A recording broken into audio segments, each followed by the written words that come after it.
O sentido da história. Então, a gente vai estudar, a gente está estudando, né, a escatologia, como o pastor já colocou aqui, a escatologia que é mais do que o livro de Apocalipse, né? A escatologia ela está espalhada na Bíblia toda. E nesse sentido, a gente vai ver, de escatologia, a gente vai ver o sentido da história.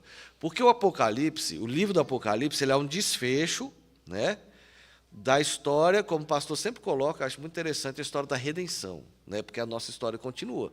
Só que aí continua como novos céus, nova terra, Jerusalém celestial, mas essa história que a gente está vivendo, da maneira como ela está vivendo, ela tem um fim. Tá? E a gente tem que entender a perspectiva de Deus, a perspectiva da eternidade. Porque existem perspectivas humanas. E a gente vai ver essas perspectivas humanas também. Então, me apresentando, quem não sabe, tá? Meu nome é Gustavo, eu trabalho no Ministério da Agricultura.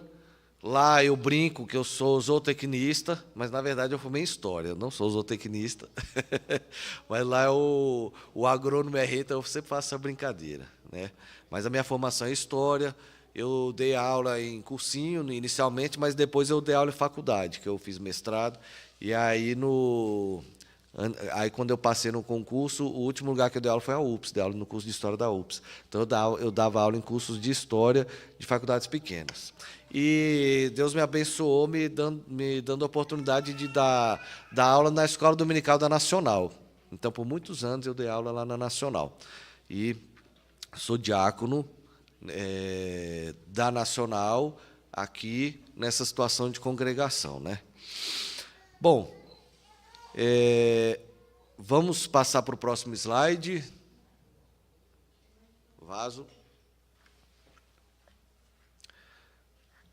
Vamos lá. Essa aula de hoje, o texto base da aula é o capítulo 3. Deixa eu botar meu óculos aqui, como o Huckman também usa óculos para ler. Capítulo 3 do livro A Bíblia e o Futuro. Esse é o autor, esse é o livro, esse foi o texto base. Mas é o seguinte, pessoal, eu fiz algumas mudanças na parte de história secular, principalmente, porque ele falou de algumas perspectivas históricas e eu acrescentei um pouquinho, que eu achei que poderia colocar um pouco mais no contexto brasileiro, porque a historiografia brasileira ela é um pouco diferente da americana, então eu coloquei um pouco para adaptar a gente, até para ficar mais, vocês entenderem melhor. Então, pode passar. Vou ler essa frase aqui do Berkoff.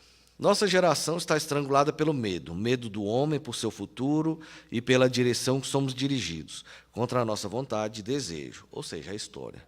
E dessa situação brota um grito por iluminação em relação ao sentido da existência da raça humana e acerca do alvo para o qual estamos direcionados. Esse é um grito por uma resposta à velha pergunta sobre o sentido da história. Às vezes a gente pensa só no sentido da vida, né, dessa parte mais individual da nossa existência, mas também tem a história humana, o que está acontecendo lá fora, que nós estamos inseridos. E muitas vezes a gente tem medo dessa história. Por que a gente tem medo dessa história? Porque tem coisas que estão acontecendo que realmente são, se você ver apenas a perspectiva humana, são coisas a serem temidas, né? Exemplo, guerra. Então, por exemplo, acho que a maioria de nós lembra da Guerra Fria, né? Do medo da aniquilação nuclear. Só que os jovens também voltaram a ter esse medo da aniquilação nuclear, né? Parece que isso é uma coisa que voltou. Eu lembro que uns anos atrás eu falei, nossa, quando eu era criança eu tinha medo da guerra nuclear. Aí um cara mais novo falou, nossa, ainda bem que isso passou. Pois é, isso voltou, né? Então é uma coisa que sim que não está no nosso alcance, mas a gente está vendo lá fora. Então, o que acontece? Se a gente for ver na perspectiva humana, a gente tem motivo para se apavorar, né? Várias coisas, várias ameaças. Mas, na perspectiva de Deus, Deus sempre fala para a gente se alegrar. A revelação do Apocalipse, ela serve para a gente se alegrar e ter esperança.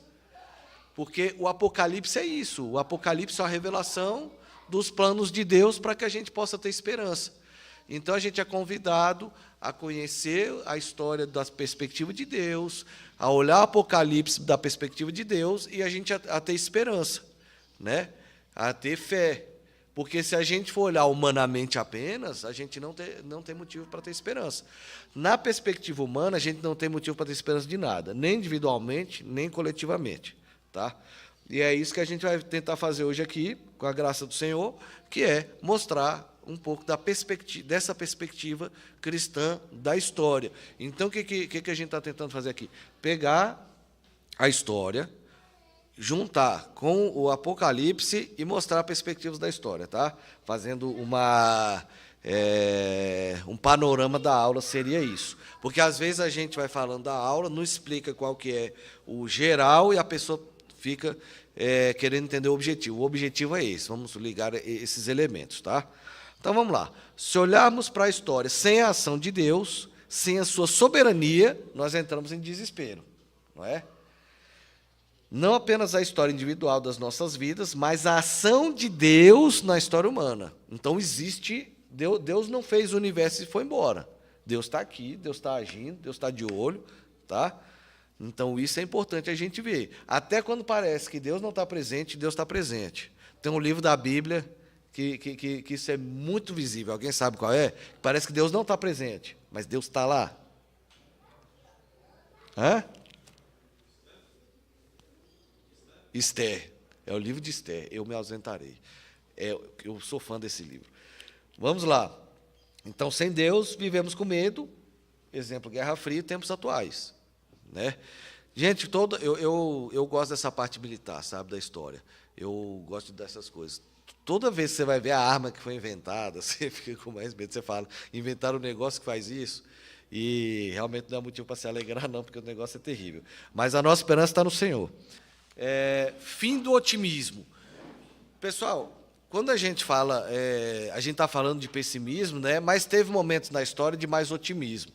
Então, por exemplo, quando teve no final do século XVIII, tá, 1700, para o século XIX, com os avanços da ciência, a qualidade de vida das pessoas melhorou. E foi um momento que teve muita expansão de missões, né, principalmente no século XIX. Então, teve um otimismo. Olha, as missões estão crescendo, a vida das pessoas está melhorando materialmente também. Então, teve um otimismo, sabe, no século XIX, final do século XIX.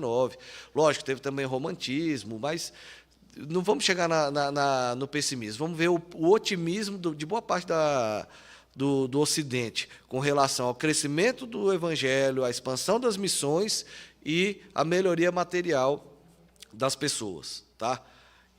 Só que esse otimismo teve um grande baque, que foi a Primeira Guerra Mundial, porque nenhuma guerra matou tanto quanto a Primeira Guerra Mundial, exceto a Segunda Guerra Mundial. Aí, quando veio a Primeira Guerra Mundial, eles achavam que a guerra ia começar e aí eles iam voltar rapidamente para casa, mas isso não aconteceu. Durou vários anos, morreram milhões de pessoas, e a ciência foi empregada para matar em escala nunca vista antes. Então, aquele otimismo, ele morreu. Aí veio a Segunda Guerra, e se tinha algum otimismo ainda, acabou definitivamente. Isso se refletiu na teologia, isso se refletiu em como os cristãos viam as coisas, mas Deus não deixou de ser soberano na Primeira Guerra Mundial, Deus não deixou de ser soberano na Segunda Guerra Mundial, e hoje Deus não deixa de ser soberano. Está tudo nas mãos de Deus, está tudo no controle de Deus. E é isso que a gente tem que sempre ficar de olho, que Deus não perde o controle, que nada passa sem Deus saber, tá? E que não é para a gente temer. Então, falando do fim do otimismo, vieram perguntas que não se faziam há muito tempo. Tá? E foi-se atrás de respostas. Nas Escrituras, particularmente no Apocalipse, há essas respostas. Né? Quando você vê o Apocalipse, você pega assim, até o capítulo 21, você vê as coisas, assim, mesmo depois no 21, se não me engano, ainda tem coisas terríveis acontecendo, mas quando está no final, aí vem novos céus, nova terra, aí tem a Nova Jerusalém, mas mesmo o tempo todo, Deus está lá, Deus está presente. Tudo está no controle de Deus. Deus solta o diabo, o anjo envia as pragas, mas Deus não perde o controle. Deus não perde o controle. Então a gente precisa ver tudo isso na perspectiva, inclusive, do reinado de Cristo, que não é uma luta Vocês já viram aquela figurinha que é Jesus e o diabo fazem queda de braço? Gente, não é assim. Jesus não faz queda de braço com o diabo. Tá? Deus é soberano e Jesus venceu. Pode passar mais um?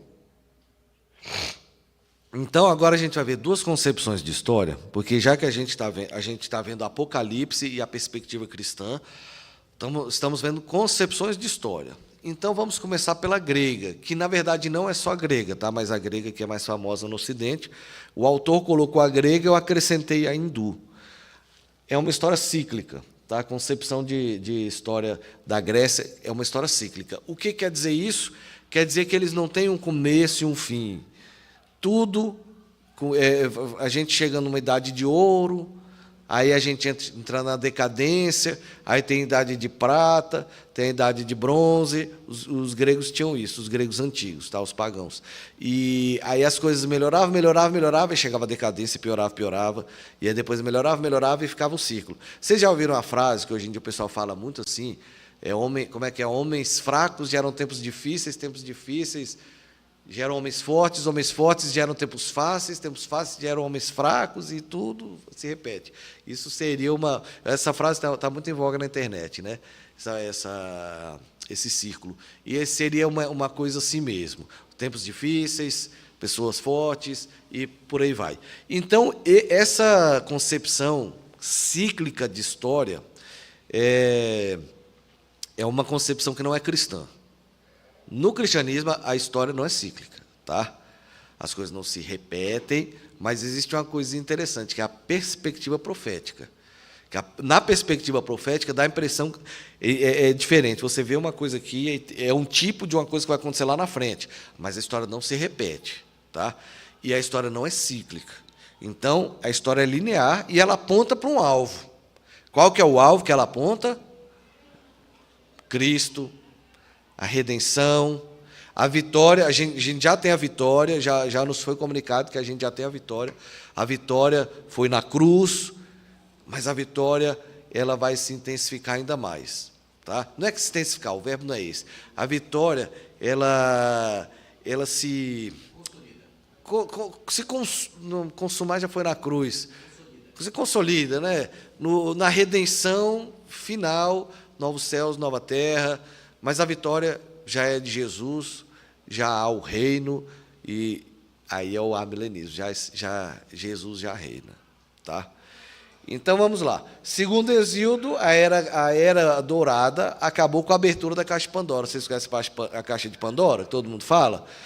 Tinha uma caixa que tinha todos os mares do mundo, aí Pandora, numa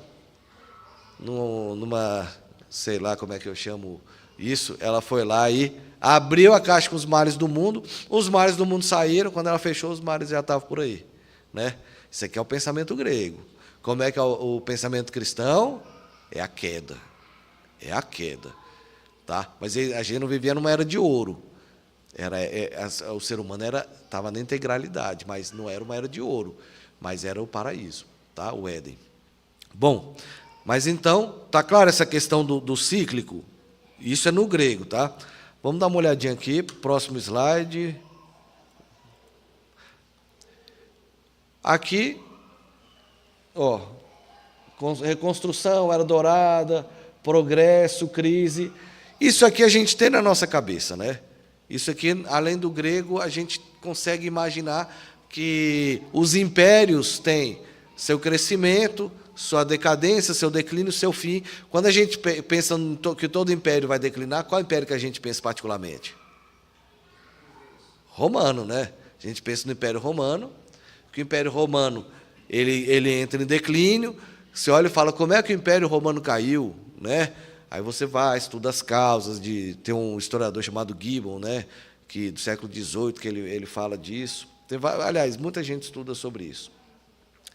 Bom, vamos lá, podemos passar para o próximo. Esse aí são os ciclos do hinduísmo, ó. Ciclos Yuga. Era de ouro é Satya Yuga. Eu não sei falar hindu. E aí, mas o final é Kali Yuga. Kali é o nome de uma deusa da destruição e da morte. Pessoal, vocês já viram Indiana Jones? Indiana Jones, o Tempo da Perdição? É o segundo. Aquela deusa lá do filme do Indiana Jones é Kali. É essa aqui, que está aqui, ó. Ela é uma que tem uma língua para fora. E aí é uma deusa terrível, uma deusa assim. Os falsos deuses são malignos. Essa, mesmo dentro do panteão deles, é maligna. Até para eles é maligna. Então, isso aqui seria uma era assim, terrível. E, para o hinduísmo, estamos vivendo essa era. Né? Kali Yuga. Então, essa coisa de nascimento, renascimento, de olhar para os campos e ver como é que são as lavouras, e todo ano tem primavera, inverno, e essas culturas que veem a história como cíclica, elas entendem que a história é assim, como é o tempo de um ano. Mas ela sempre recomeça de onde ela parou, entendeu? Então ela melhora, aí ela piora, e aí ela recomeça. E ela piora e recomeça. Pode falar. Eu entendo isso perfeitamente, concordo com você, mas às vezes parece que a história é uma roda de bicicleta solta. Ela roda em si e vai para frente também. Aham. Será que não seria um pensamento um pouquinho mais harmônico? Mas é que nunca acaba. O problema é esse. Mesmo dentro do cristianismo, esse elemento que você falou, de que a coisa parece que tá voltando, a gente vê isso, mas de uma maneira diferente. Entendeu? É como se fosse assim. No cristianismo, vamos falar de Nimrod. Nimrod, quando você olha para Nimrod, que construiu a Torre de Babel, Nimrod está apontando para o anticristo. Está apontando para o homem da iniquidade. Você vê personagens na Bíblia que parece que estão apontando para o anticristo. E você também vê tipos de Cristo, né, que não são Cristo, que não são Messias, mas que a obra de Deus na vida dessas pessoas aponta para a obra redentora de Cristo. Mas eles não são Cristo, eles são tipos, entende? Então, já passo para você. Então, nesse sentido, é que existe essa coisa que parece, tá? E aí tem uma coisa chamada perspectiva, que o pastor já falou aqui, a perspectiva profética. O pastor deu um exemplo, não sei se vocês lembram, que você vê um monte, e aí o monte está aqui, e o outro parece que está do lado. Aí, quando você chega, você passa por esse monte e vê que o outro monte está lá atrás. Eu estava sentado bem ali, ó, desse lado aí, perto de vocês, aí eu olhei para os prédios, e aí eu vi a perspectiva profética nos prédios lá do Noroeste, porque tem prédio que está aparecendo certinho, igualzinho, mas eles não estão igual, eles estão. E alguém me falou que morava lá, parece. Aí eu falei, ó, a perspectiva profética lá. Parece que os prédios. Foi você, né? Foi o Nonato. Falei, ó, parece que está perto, mas os prédios não estão na mesma. Então, às vezes, parecem que tem coisas que estão igual, estão perto, mas elas estão distantes. Então, tem coisas que você vê agora, e ela é um prenúncio do que vem depois, mas ela vai acontecer diferente. Pode falar. Uma das razões pelas quais há uma tendência a parecer, a repetição e tal, é porque o homem é o mesmo. É um pecador, Aham, até hoje. verdade. Não sabe fazer muito diferente daqui. Agora, eu acho que uma frase harmonizadora seria uma frase harmonizadora de Mark Twain, que escreveu no Velho Filho, que ele diz que a história não se repete, mas frequentemente dá rima. Não, isso aí faz sentido. Aí, não, mas esse ponto aí eu estou de acordo com você. A única diferença disso aqui é que é um ciclo infinito, entendeu? Esse é um ciclo infinito que não acaba. E na perspectiva cristã, a gente está indo para frente, mas rimando, bacana esse termo aí, mas a gente tem um alvo. Aqui não tem um alvo. Aqui é uma coisa muito, como é que posso dizer? Muito aleatória. Rapidinho, tem que passar o microfone para eles, quando eles estão falando, para o pessoal de trás. Hã? Tá.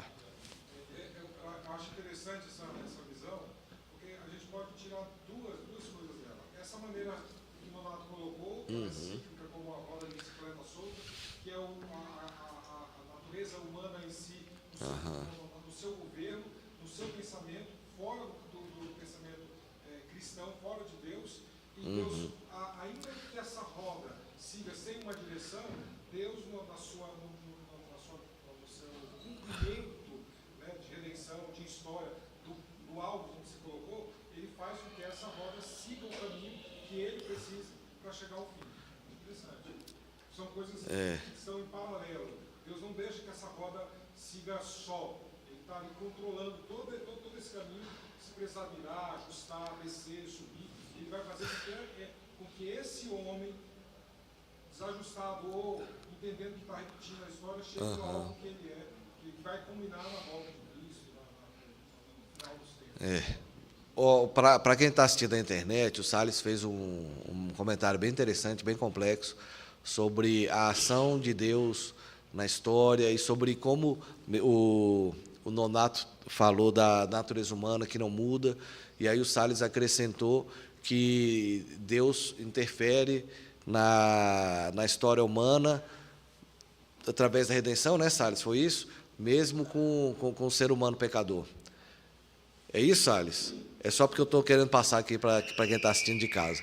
Deixa eu pedir para alguém. Alguém pode ligar o ventilador aqui? É que eu sou muito calorento, pessoal. Eu sinto calor o tempo inteiro. Eu brigo com o pessoal do trabalho, porque eu quero ar-condicionado mesmo no inverno. Espero que ninguém do meu trabalho esteja vendo isso. Vamos lá, então. Nonato, eu vou pular um slide. Pessoal, vou pular um slide aqui, porque o Nonato colocou a questão e o Salles aprofundou, e aí eu vou passar uma. O Vaz, passa um, rapidinho, volta aquele lá de cima. Isso aqui é a mesma coisa. Esse é Spengler, que é um historiador alemão, que ele fala da decadência do Ocidente, aí ele fala de ciclos, né? E ele tem uma coisa interessante, eu não sabia, eu não li o livro dele, é difícil achar ele em português, que é assim, formação, apogeu, decadência e decomposição. Então, depois da decadência, tem uma parte da decomposição, olha que interessante. Pode passar, Vaso? Pessoal, alguém viu esse filme? Nonato, alguém viu esse filme? É porque eu acho que só o Nonato viu esse filme. Não reconhece, não? O Discreto Charme da Burguesia, do Buñuel. Pessoal, é o seguinte. Por que eu estou trazendo esse filme aqui? Esse filme é um filme dos anos 70, deixa eu ver meu tempo. Gente, eu queria ter 2 horas, tá? Eu ouvi o Salles, eu queria ter era 2 horas. Tem um filme chamado Discreto Charme. O Discreto Charme da Burguesia. Aí é o seguinte, é um filme existencialista. É um filme assim, eu já vi ele, é interessante. Mas se você não gosta de filme cult, não assista, tá? Aliás, não assiste esse filme não, depois vai falar que foi eu que te indiquei. Esse filme é o seguinte, é um filme existencialista, que acontece coisas existencialistas no filme, mas vou falar só do final. Professor, vou ver o final do filme, não conta não. Vou contar. É o seguinte, no final, os personagens principais são esses aí, Aí é um filme surreal. Aí eles saem andando no meio de uma estrada, aí aparece eles indo para um lado, depois aparece eles indo para o outro, aí eles olham para cima, eles olham para baixo, aí eles olham para o lado, eles continuam andando, um vai para cá, um vai para lá, aí o filme acaba. Você fala assim, o que é isso? O que aconteceu? Isso é o existencialismo. Eles estão numa estrada, sem saber para onde eles estão indo. Eles não têm uma direção, eles não têm um sentido. É aquela música do Engenheiros do Havaí, da Highway, nós não sabemos o que sentimos, nós só queremos acelerar, como é que é, nessa infinita highway. E aí ele fala que o pastor Marco Antônio cantou essa música lá na igreja, então eu posso falar da música. Mas então, você não sabe para onde você está indo, quando você morrer, acabou. E você não tem um parâmetro, você não tem para onde ir, o que você faz não é certo, não é errado, não tem parâmetro. Esses personagens, no fim, eles estão no meio de uma estrada. Não tem sentido o que eles estão fazendo, e a vida não tem sentido. Mas a vida tem sentido em Jesus Cristo, a vida tem sentido no nosso Deus. E quem dá sentido para a nossa vida é o nosso Deus. E a gente não está numa infinita highway, porque a gente está indo para o céu. Essa é a história da redenção. Que Deus nos dê, como o Zé que morreu, né, lá na Nacional, o zelador, o diácono, eu ficava muito no plantão com ele, nossa, eu amava aquele homem. O pastor Marco Antônio estava terminando o serviço, ele falou assim, o serviço do velório, ele falou assim, que Deus nos dê uma boa morte. Amém. Que seja uma morte segundo Deus, que a gente esteja olhando com esperança para onde a gente está indo. Vocês sabem que Voltaire, quando morreu, ele ficou desesperado. Voltaire era um ateu muito famoso. E a enfermeira que cuidou dele disse assim: nem por todo o dinheiro da Europa eu cuido de novo de um ateu que esteve já morrendo. Porque eu nunca mais quero ver aquilo. Porque aquele homem não tinha esperança. Para ele, aquilo acabou. Tudo que ele fez não tinha sentido. Porque a vida dele, na cabeça dele, acabava. Isso porque nem sabia para onde ele ia, né? Porque, gente, é o seguinte: o que nos dá sentido, a nossa vida individual, é a redenção em Jesus Cristo. E o que dá sentido para a história também é a redenção em Jesus Cristo. Novos céus, nova terra, nova Jerusalém, é Cristo. Tudo foi feito por intermédio dele, para ele. Ele estava quando as coisas foram feitas. Olha, não vou entrar nessa ousadia, não. É porque eu não sei, é porque é o seguinte, pessoal, não sei, as línguas que foram escritas na Bíblia, né, hebraico e o grego, eu não domino essas línguas. Então eu fico receoso de falar que em Gênesis 1:26, quando Deus diz: façamos homem a nossa mais semelhança, aquilo não era um plural majestático, mas era a indicação da Trindade, quando façamos no plural, e Deus já estava revelando a Trindade e que Jesus estava na criação. E isso combina, e eu falei, né? Isso combina com João, o Evangelho de João, que fala que ele estava no princípio de tudo, de todas as coisas. E é ele que nos tira do desespero. E quando a gente olha para essa história, que Deus é soberano e que tem um final feliz, realmente feliz, da verdadeira felicidade, da verdadeira paz, é isso que nos traz esperança. É por isso que nós vivemos, é por isso que nós nos movemos, por causa da esperança em Cristo. E a história, a perspectiva cristã da história é a redenção. A minha mãe, quando eu era criança e no começo da adolescência, eu sempre gostei do livro de Apocalipse, né? A minha mãe não gostava do livro de Apocalipse, ela só gostava do capítulo 21 e 22, né? Só daquele finalzinho, né? Aí, um dia desse, eu falei: ô mãe, você só gosta do capítulo 21 e 22 do Apocalipse, né? Quando as coisas já estão bem, depois passa tudo. Ela: não, hoje eu gosto do livro todo. Aí eu falei: pô, que legal, porque você já olha para a tua mãe como pronta, né? Mas a sua mãe também vai progredindo, vai crescendo, né? Na fé. E aí eu achei tão legal isso, minha mãe entendeu o sentido todo do livro, de todo o sofrimento, tá? Então vamos lá, passamos aqui. Pode deixar lá.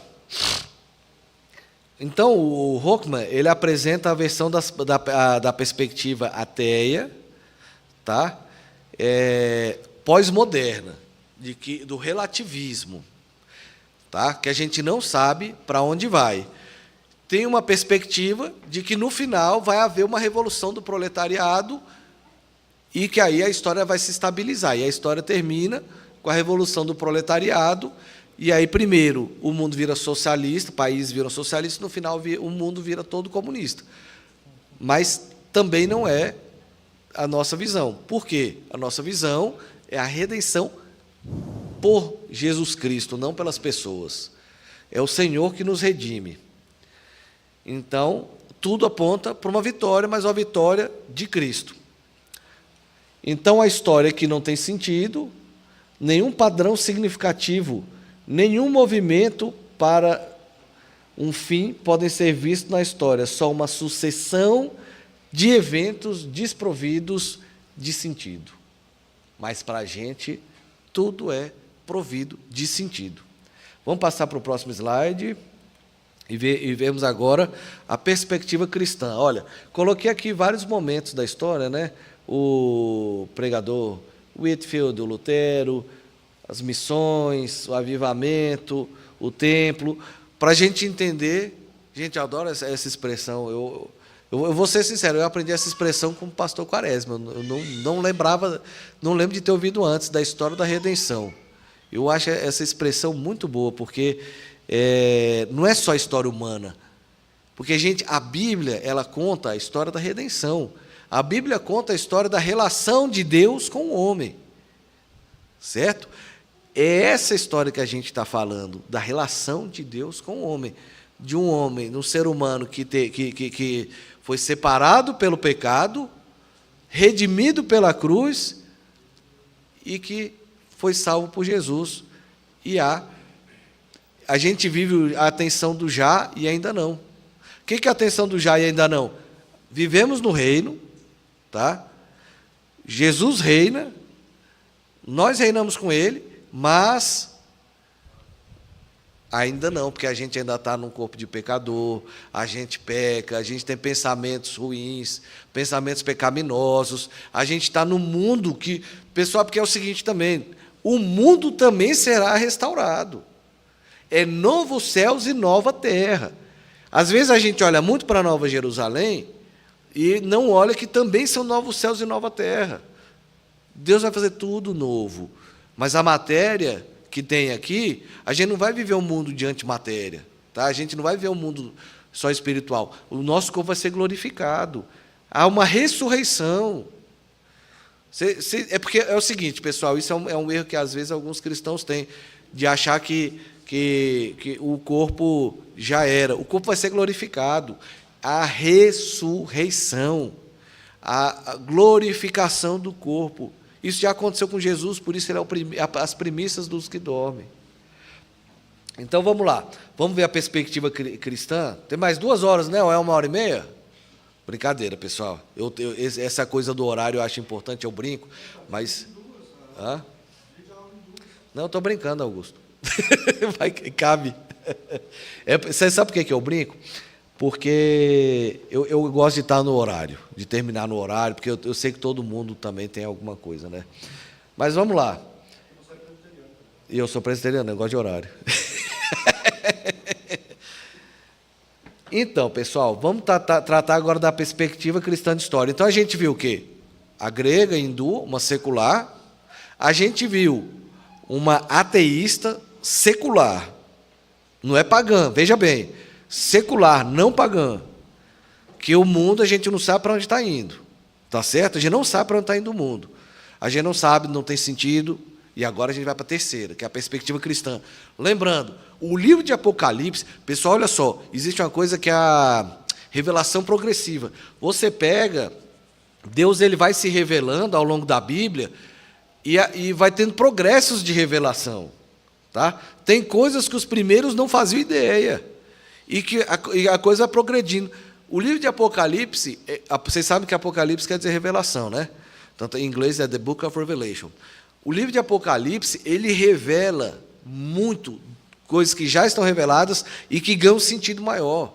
Porque ele coloca tudo, toda a história humana, ele coloca lá. Porque o Apocalipse, ele fala do que ia acontecer imediatamente e do que ia acontecer lá na frente. A perspectiva, como é que fala? A perspectiva profética. Então, vamos lá. A escatologia começa no Gênesis. No Gênesis. A gente vai falar o texto, eu não lembro de cor, mas ela começa no Gênesis, ela passa pelos profetas, os profetas são escatológicos, e ela vai estar nas epístolas, tá? O caso clássico é Tessalonicenses, e ela chega até o Apocalipse. Ele demonstra o quê? Deus na história. Agora pode passar.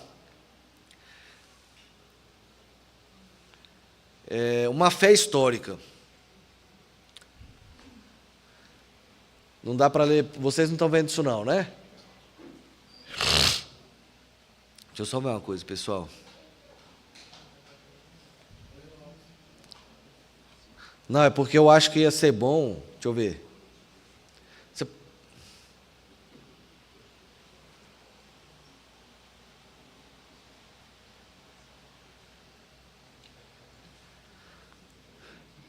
Pessoal, eu não estou achando um texto que era para estar aqui, tá? Na hora que eu planejei. Alguém acha para mim, se alguém está com a Bíblia aí, minha Bíblia está lá atrás, é o Evangelho de Lucas.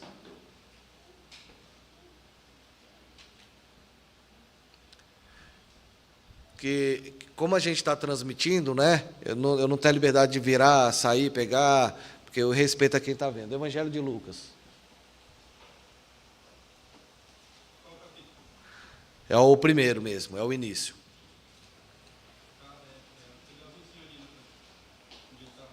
Tem como aumentar?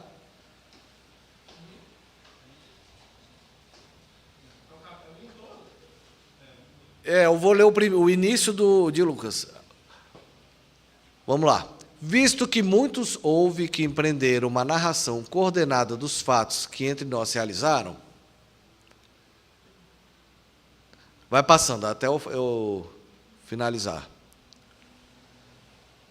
Pode ir.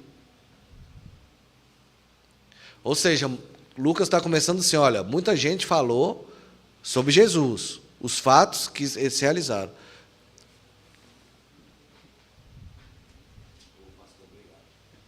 Eu vou nos velhos tempos, ou da Olden School, vamos lá. Visto que muitos houve que empreenderam uma narração coordenada dos fatos que entre nós se realizaram, conforme nos transmitiram os que desde o princípio foram deles testemunhas oculares e ministros da palavra, o que é que Lucas está falando? Ele está mostrando a fonte. Ele está falando, ó, tem testemunhas desses fatos narrados. Igualmente a mim, Lucas, me pareceu bem, depois de uma acurada investigação de tudo, ou seja, Lucas pesquisou, Lucas conversou com pessoas. Desde a sua origem, dar-te por escrito, excelentíssimo Teófilo, uma exposição em ordem. Então, Lucas fez uma pesquisa, tá, dos eventos, Lucas conversou com pessoas, e aí ele escreveu, ele tem fontes, e aí ele está pegando esse escrito e está entregando a Teófilo. Muita gente especula que foi Teófilo, a gente não vai entrar nesse ponto. Para que tenhas plena certeza da verdade em que foste instruído, das verdades em que foste instruído. Ou seja, Teófilo, olha, falamos de Jesus, explicamos para você o ministério de Jesus, explicamos a cruz, e agora eu escrevi o Evangelho de Lucas, esse escrito aqui, conversei com pessoas, fiz investigação, ou seja, eu estou vivo numa época, pouco depois do que aconteceu, as pessoas estão vivas, e eu vou te passar por escrito o que aconteceu. O que é isso aqui, pessoal? É uma fé histórica. É isso que eu estou colocando. É uma fé histórica. O cristianismo, ele tem uma data que aconteceu. As coisas aconteceram. Tá? Existem alguns livros que são mais difíceis de identificar quando as coisas aconteceram. O livro de Jó, tá, por exemplo, é um livro que você não sabe bem o período, você não tem a data exata, mas assim, a Bíblia, você tem os períodos em que as coisas aconteceram, você tem as datas que fala, no ano do rei, 6º ano do rei Uzias, tarará. Então a Bíblia ela é uma fé histórica. A Bíblia não. O cristianismo é uma fé histórica, o judaísmo é uma fé histórica. Quando que Jesus veio ao mundo? Não é como deuses mitológicos, você fala, aquele Deus fez aquilo. Não, não. Você tem as datas, você tem os períodos, tá certo? Então, nós somos uma fé histórica. E o contexto da escrita do Evangelho de Lucas revela isso. Se me permite.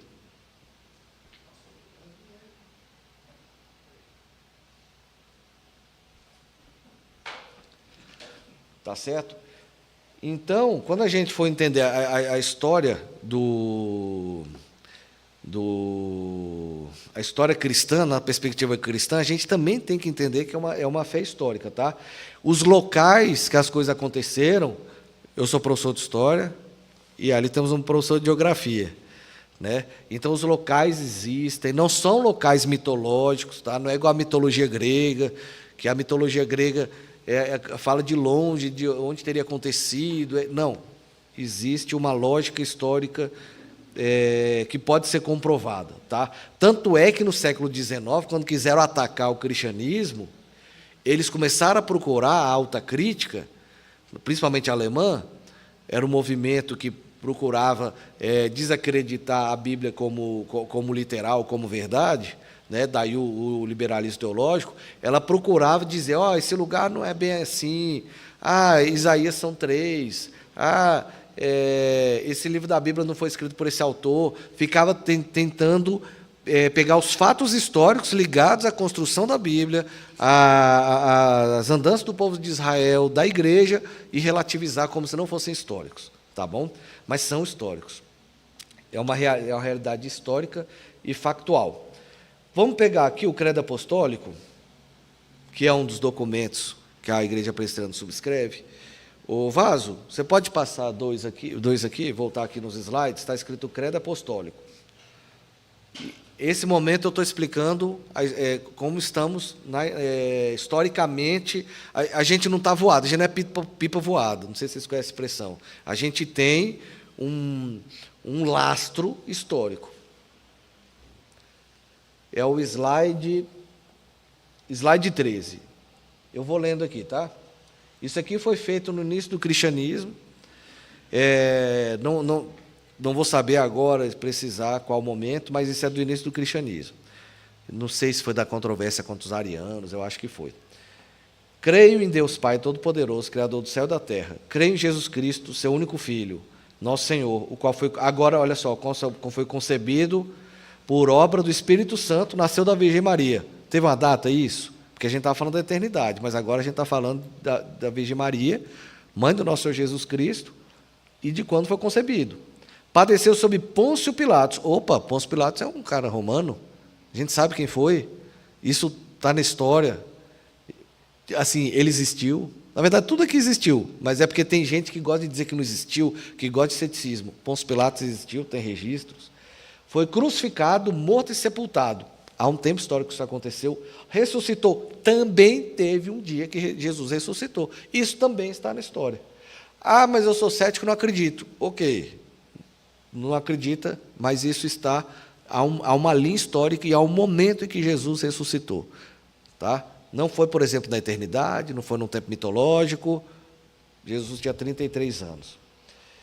Ressurgiu dos mortos ao terceiro dia, subiu ao céu. Está sentado à direita de Deus Pai Todo-Poderoso, de onde há de vir para julgar os vivos e os mortos. Tem mais, tá bom? Falta mais uma frase, mas eu queria só mostrar isso, que no credo mostra que a nossa fé ela é baseada em coisas que aconteceram, em fatos históricos que estão localizados numa linha do tempo. Aí, olha aqui, gente, linha do tempo. Essa é a diferença daquela história lá da cíclica. Existe uma linha do tempo, existe um Gênesis. Como é que é o primeiro versículo? Criou Deus os céus e a terra. Como é que é o último? Não, último não, penúltimo. Como é que é o penúltimo, pastor? Está aí do Apocalipse.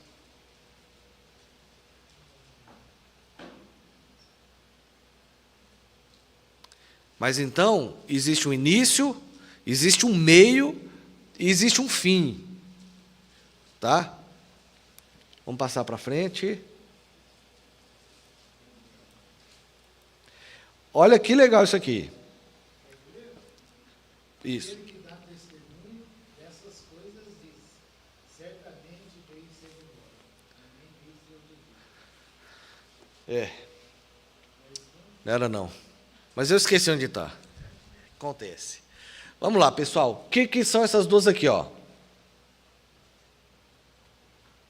Qual é esse e qual é esse?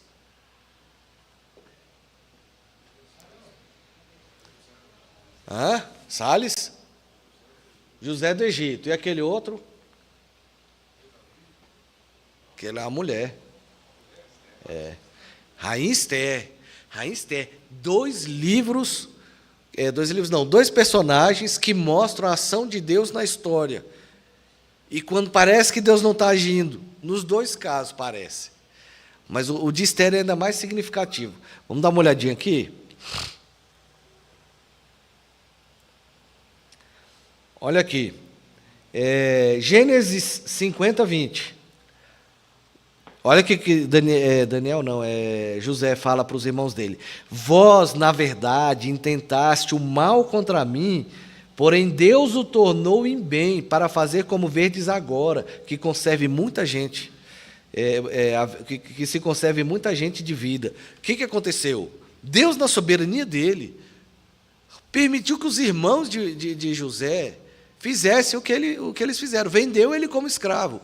Agora, ele foi vendido como escravo, ele estava lá no Egito, quando as coisas aconteceram, ele influenciou o faraó, para que o faraó guardasse os mantimentos, e a família dele, que vendeu ele como escravo, se beneficiou.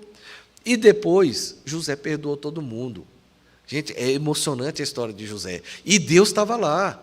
Deus estava lá com cada injustiça que José achava que falava, Deus, eu estou sendo fiel, olha aqui, a mulher de Potifar, eu estou aqui. E ele foi para a cadeia, ele foi íntegro, ele obedeceu o Senhor, e ele foi usado, ele estava lá, sendo usado por Deus. E Deus estava lá o tempo inteiro, e nada saiu do controle. Em momentos que ele pensou que saiu do controle. Foi preso injustamente, e Deus estava no controle. E a prisão dele injusta, a venda dele como escravo, foi usada na soberania de Deus, para os planos que Deus tinha, não só para José do Egito, mas para o Egito e para toda aquela região. E o caso de Esther? Vamos ler outro texto aqui? Esther 4, 12, 14. Quando Mardoqueu recebeu a resposta de Esther, mandou dizer-lhe, só uma coisa, pessoal, Esther é o único livro do Velho Testamento que não fala a palavra Deus. Vocês sabiam disso? Esther também é o único livro do Velho Testamento que não foi achado nos pergaminhos do Mar Morto. Os pergaminhos do Mar Morto têm o Antigo Testamento todo e outros livros, mas basicamente são é uma descoberta arqueológica que encontraram o Antigo Testamento todo, mas não tem o livro de Esther, e a teoria que o pessoal tem é de que, como não tem o livro de Deus, o pessoal que fez que guardou, não colocou o livro de Esther junto. Mas o livro de Esther, ele está no cânon e é um livro inspirado. Esse livro de Esther aqui não tem o nome de Deus claramente. Olha isso aqui. Apesar de não ter o nome claramente, Deus, e que não fala, Deus fez isso, Deus fez aquilo, olha o que diz. Mardoqueu falando com Esther. Mandou-lhe dizer, não pense que pelo fato de estar no palácio do rei, de todos os judeus, só você escapará. Vamos lembrar? Os judeus vão ser massacrados. Pois se você ficar calada nessa hora, socorro e livramento virão de outra parte. Então, você está aí, você está no lugar privilegiado para ajudar. Se você se omitir, vai vir socorro e livramento. Mas se a gente tivesse naquela história lá do ateísmo, do niilismo, que as coisas não têm sentido, os judeus podiam ter sido destruídos lá. Mas aqui diz, não, vai ter socorro e livramento. Vai ter socorro e livramento. Por que vai ter socorro e livramento? Porque alguém vai dar esse socorro e livramento. Aqui não diz quem é, mas todo mundo sabe quem é. É o Deus soberano da história. É o Deus que não falha. É o Deus que está presente.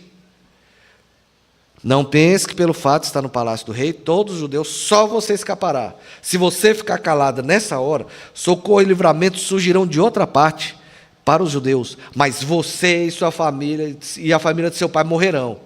Quem sabe se não foi para um momento como esse que você chegou à posição de rainha. Agora, olha que legal, Mardoqueu falando, não, você acha que você está aí à toa? Você está aí para isso. Você está aí porque esse momento chegou, você foi imposta como rainha, não foi para você ter o melhor do rei, para você estar aí se divertindo, foi porque Deus, sabendo que ia chegar esse momento, ia usar você para isso. Então, não fique calada. Se você ficar calada, Deus vai achar outro jeito. Mas você está aí para isso. Olha Deus agindo na história humana. Olha Deus mostrando. E, gente, vamos lembrar uma coisa que eu não tinha escrito aqui, mas é o seguinte. A primeira vez que eu li Esther, uma coisa que me chamou a atenção é assim. Vocês lembram que o decreto não foi revogado? Os judeus eles iam ser massacrados do mesmo jeito, porém foi permitido que eles se defendessem. E a nossa vida é assim. A nossa vida com Deus é assim.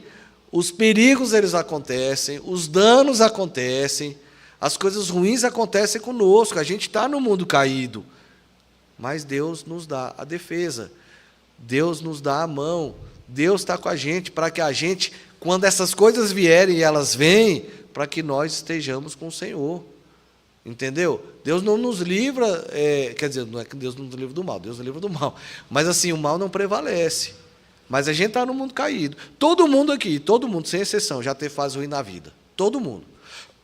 Você pode ser pobre, você pode ser rico, você pode ser a pessoa mais rica do mundo. Você teve problema. Todo mundo tem problema. Esse é o mundo caído. Mas a gente tem um Deus. E é nesse Deus que a gente confia. E um dia tudo acaba e tudo passa. E nesse dia que nós morramos com o Senhor, que nós morramos sorrindo, sabendo para onde a gente vai. E que se a gente não morrer sorrindo, quando a gente acordar, a gente acorde no lugar que a gente esteja sorrindo. Porque pior do que viver sem Cristo é morrer sem Cristo. Vamos lá. Vamos passar para frente. Então, nós vimos o que aqui? A ação do homem e que falta 1 minuto. Então, pessoal, eu vou passar um pouco alguns slides, tá? Eu vou dizer uma coisa para vocês. Geralmente eu preparo de um jeito que é possível que, se o tempo passe, eu tenha para onde ir. Já está avançado, então eu vou dar uma passada mais rápida, tá?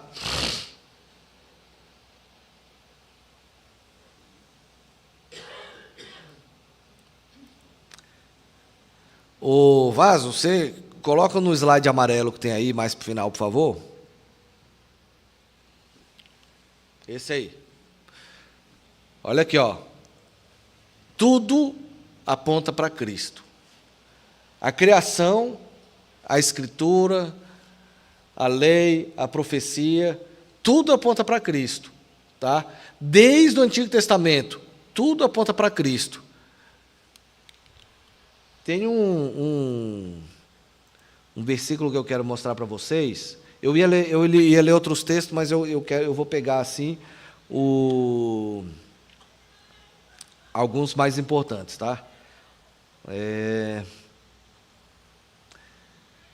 Jesus, tá, em Lucas 4, 18 e 21, não vou pedir para ler, vou explicar o que aconteceu. Jesus está lendo Isaías 61, tá? Numa sinagoga. Quando ele termina de ler, ele diz assim: hoje se cumpriu a Escritura que vocês acabaram de ouvir. O que Jesus está falando? Aquela Escritura de Isaías está falando de mim. Hoje vocês viram isso se cumprir. Aqui, nessa sinagoga. O que Jesus está mostrando? Isaías aponta para mim. Isaías 53 aponta para Cristo. Gênesis 1, 26. Não, 26 não, desculpa. É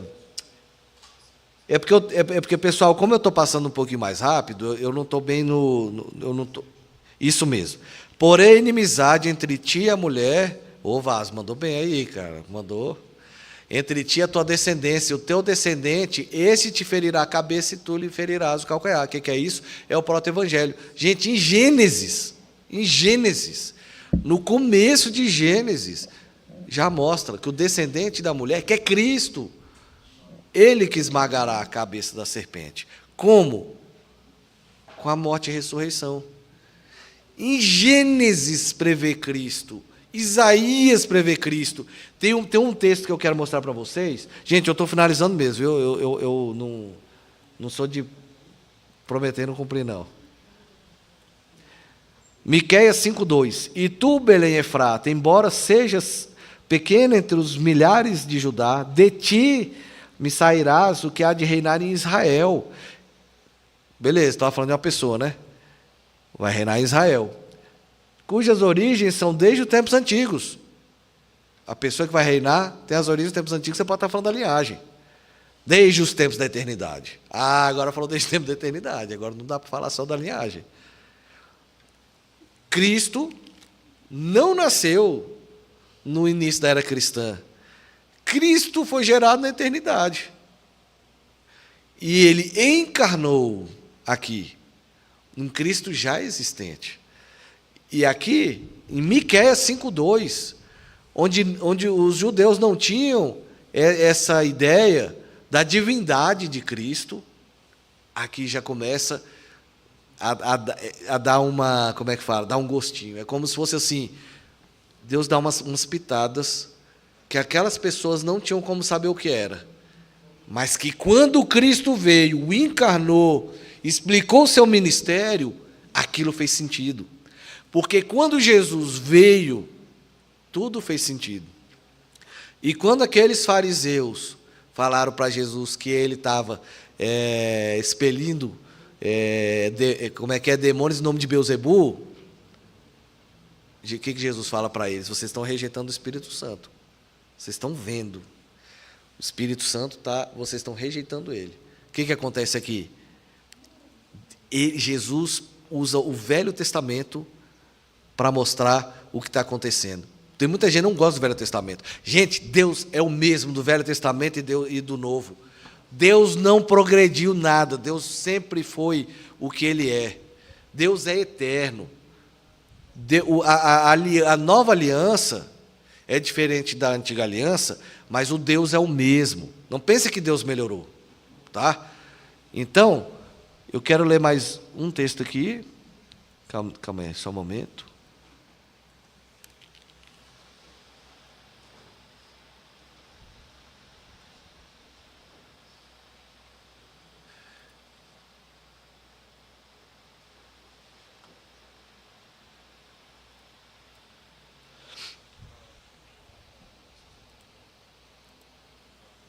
E agora no último slide, tá? Não é no último slide mesmo, é o último slide que eu vou ler para vocês. É o antepenúltimo, é o antes do amarelo.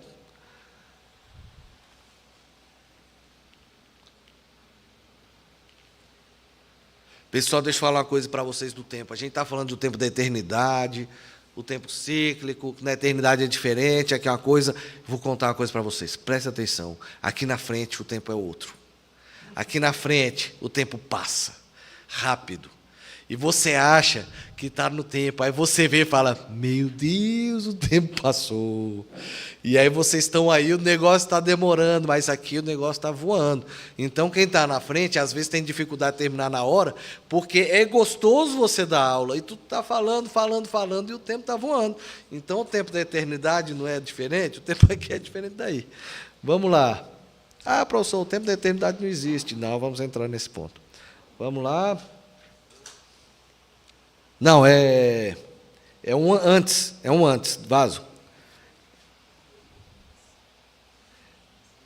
É um antes do amarelo. Tenhamos esperança. Isso.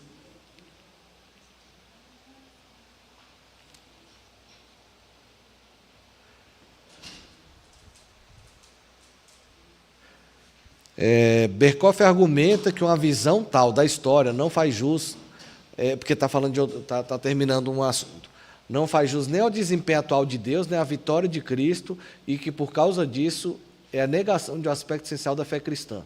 Embora o cristão seja suficientemente realista para reconhecer a presença do mal do mundo, não estamos negando a presença do mal do mundo, e a presença do pecado no coração dos homens, ele ainda é basicamente um otimista. Ele crê que Deus está no trono e que ele está desenvolvendo seus propósitos na história. Então, pessoal, para finalizar, o que a gente viu hoje é o seguinte: existe um Deus que guia a história, Ele está guiando a história para a redenção final, a gente não sabe quando é, Ele diz para a gente ficar atento aos sinais, mas é motivo para a gente ser otimista. Pessoal, é o seguinte, eu mesmo, vários momentos, eu vejo coisas que eu me desespero. Vou ser bem falando com vocês. E eu estou errado quando eu faço isso. Porque quando a gente como é que eu posso dizer? Quando a gente fica ansioso, a gente está pecando contra Deus. Porque quando a gente está ansioso, a gente não está com fé. Em momentos da vida da gente, a gente fica ansioso, né, com algumas coisas que acontecem, mas a gente tem que ter fé que o nosso Deus vai resolver. Às vezes eu vejo as coisas que estão acontecendo, eu imagino que com vocês também, no mundo. Estão falando muito de Terceira Guerra Mundial, né? Estão falando muito. Isso é uma possibilidade real. Não sei como seria essa Terceira Guerra, mas pode acontecer algo. Não sei como, mas haja o que houver, Deus está no controle. Vamos lembrar tanto de perseguições que a igreja passou. E Jesus disse que as portas do inferno não prevalecerão contra ela. Então, quer dizer o seguinte, vão ter perseguições, vão ter coisas ruins, a gente tem que estar pronto para ver essas coisas.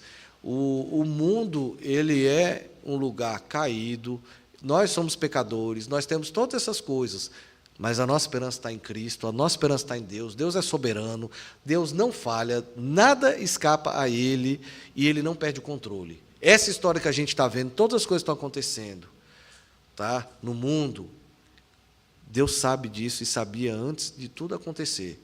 Ele está no controle e nós temos que ser otimistas.